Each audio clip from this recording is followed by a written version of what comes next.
Okay guys, so magre-review tayo nitong D2 na anong bang to model. So excuse me. Yan, papakita ko sa inyo yung model. Ayan. Ito yata yung bagong ni dito. Yung kanilang 5G na modem. Meron siyang dalawang antena. Yan. Built. Ewan ko hindi ito natatanggal eh. Yan o. Built in. Yan. So, dito yung power indicator, tapos data, Wi-Fi, and then yung signal. So far, itong modem na to medyo okay naman. Mabilis naman siya. Ito yung interface niya, papakita ko lang saglit.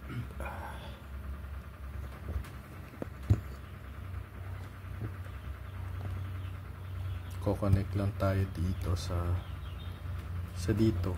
Ito. So meron siyang dalawang pagkabili nyo pala nito guys, pagkabili nyo nito automatic meron kayong internet. Pero kailangan yung i-register yung SIM card na kasama nito. Kasi pag hindi mo siya i-register, hindi ka magkaka-internet like, I don't know. Basta yung sa akin, nakasalpak na siya dito sa likod. Dito. Tapos, nung nag-connect ako dito, bigla, nag-green naman, tapos nakakapag-browse ako. Kailangan pa rin siyang i-register dun sa dito app. So, ko-connect tayo dito. It's either ito or ito. Depende sa inyo guys kung 5G GHz or 2.4 GHz. So ito na lang ako. So yung password is ano ba yung ginamit ko dito? OT6.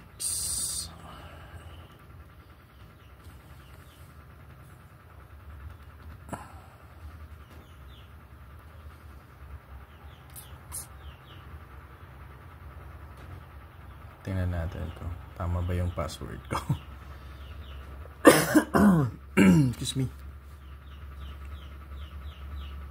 Oh, mali.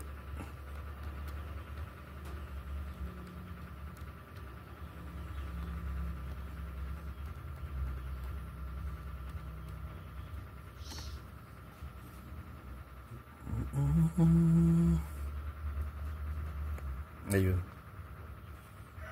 Nag-okay naman. Okay. So, try natin mag-speed test.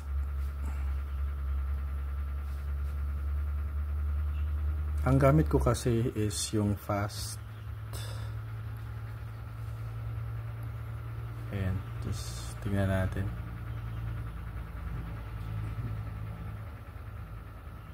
Depende pa rin to sa area guys kung malakas ba yung signal sa inyo. Yung sa amin kasi yan, medyo maabot naman siya ng mga ganyan, tapos 40, mga ganyan.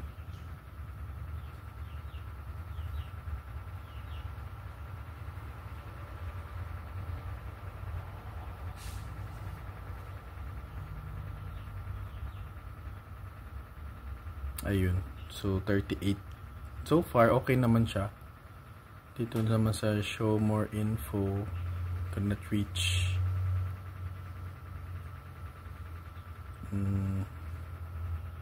Okay. So ito naman yung dashboard niya. Yung kanyang dashboard ay 192.168.8.1. Tama ba? Oo nga, ayan o. 192.168.8.1.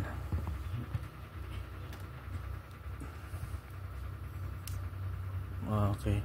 Pag naggaganito guys yung sa pag hindi niya ma-reach, lagyan nyo lang ng https:// Ba't nawala? Ba't hindi nagko-connect?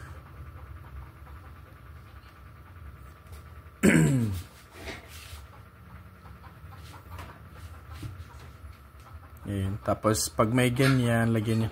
Nangyari sa manok. Ayan, tapos pag nagaganyan, continue nyo lang. Mangingay ng manok.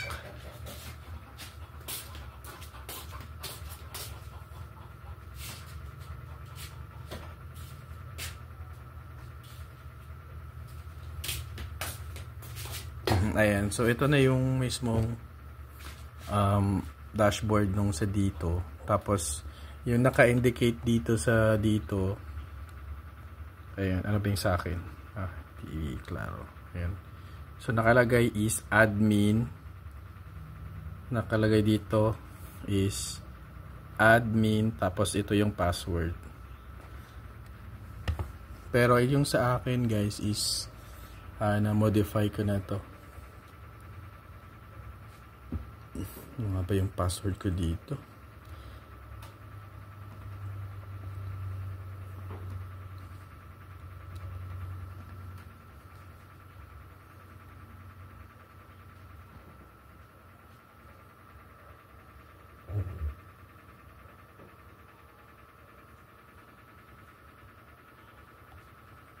Ayun. Tapos ito na yung mismo yung dashboard niya. Pakita ko lang sa inyo. Ayan. So ito na mismo yung sa dashboard niya. Yung network. Ayan. Tapos system status, Wi-Fi device, SMS, firewall, system management, network information. Ito kasi natin makikita kung saang band siya nakakonect. So nakalagay dito RedCap network no, kasi walang 5G sa network namin. So yung current band ko is 1. Naka ano lang siya, naka 1 band, single band lang siya. Hindi pa siya naka CA. Tapos 23 yung SINR. Malakas kasi dito yung band 1 ng dito. So yun. Tapos yan, ito yung ano niya, SMS, tapos meron siyang system management. Ito yung nakalagay sa kanya dito. Wala siyang ano guys, wala siyang tawag nito band lock. Wala siyang option dito na band lock. May siya 5G SA or 4G. Wala siyang band lock dito na nakalagay. Yung sa APN yan. Yan yung mga APN niya. Yan sa network. Wala talaga siyang band lock. So as is siya, pagka on mo is mag-search na siya ng kanyang network. I don't know kung pwede itong ma-open line or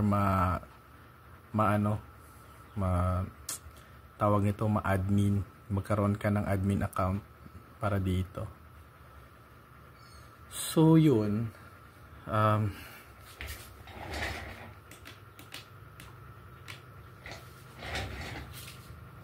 ayan, ganyan siya. So ito, by the way pala guys, yung sa ano kasi nila, yung sa ano nang dito, walang 5G sa amin, pero yung libreng load niya kasi na sinabi na 400 plus yata yun, tsaka yung 790. Only 5G lang talaga siya. Taka, papakita ko yung ano, papakita ko yung ano ng dito app. Ayan, so ayan, buksan na muna natin tong dito app. Ayan.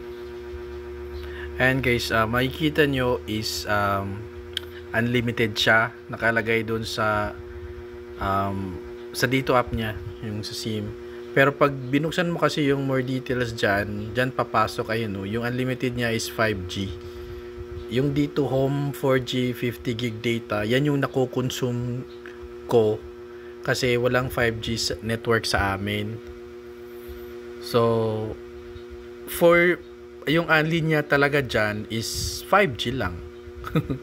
'Di ba? Kasi yung sinasabi unlimited daw, unlimited data, ganito ganyan. Pero pagtingin ko kasi yan yung lumalabas. Ayan, yung 490 tsaka yung 790, only 5G lang talaga siya kapag nag-reload ka dyan, yung all offers. Kasi magkaiba yung sa mobile na SIM card tsaka yung sa Wi-Fi na SIM card. So yan yung pwede mong ipang-reload dyan sa Wi-Fi Pro nila. So yun. So I don't think na gumagana yung unlimited niya na 4G dito. Kasi sabi 'di ba pagka ubos daw tapos mag-reload ng 790 tapos gagana daw yung unlimited na 4G. I don't think so. Yung nakukuha talaga diyan is yung 4G or yung may free na 40 gig. I mean 50 gig pala. Ayan. Ayan oh. So medyo misleading yung ano nila, yung ibang ads nila. So ayun lang. So be careful dito. Kung may 5G naman sa area nyo, ay goods na goods ito kasi malakas talaga yung 5G nila. So pag kinlik nyo kasi yung ayan, yan yung lalabas. This booster pack is not, hindi daw yan na roll over. Yan. So yun. So wait lang. Okay, so yun guys, yun yung nakita nyo yung sa dito app. And then mas recommend ko to sa sa mga area na hindi gaanong malayo kasi wala siyang external antenna eh. Yun sa likod niya wala. LAN port meron, pang telephone, SIM card. Pero yung pang external antenna wala siya. Pero so far okay naman siya kasi napaka-handy niya kasing pag dalhin mo ganito na siya. Ganyan lang. Tapos by the way, type C na yung sa likod nito. Ayun type C. Tapos kung may power bank kayo, gumagana to sa power bank. Ayan, type C na siya. Tanggalin na nga natin para makita ang type C talaga. Ayan type C. So, meron akong power bank. Wait, saan ba yun? Ito.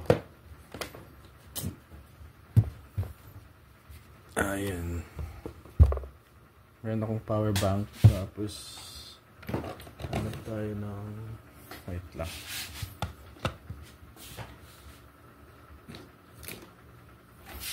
Tapos ito, sasalpak natin dito. Ayan. Tapos kukonek natin. Ito lang yung maganda dito kasi type C siya. Ayan. Yun, gumagana na siya.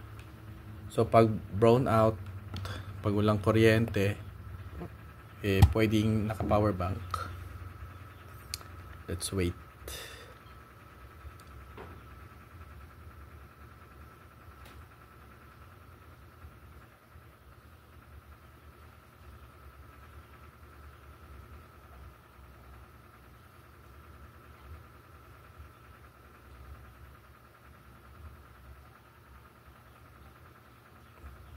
So far okay itong modem na to sa akin.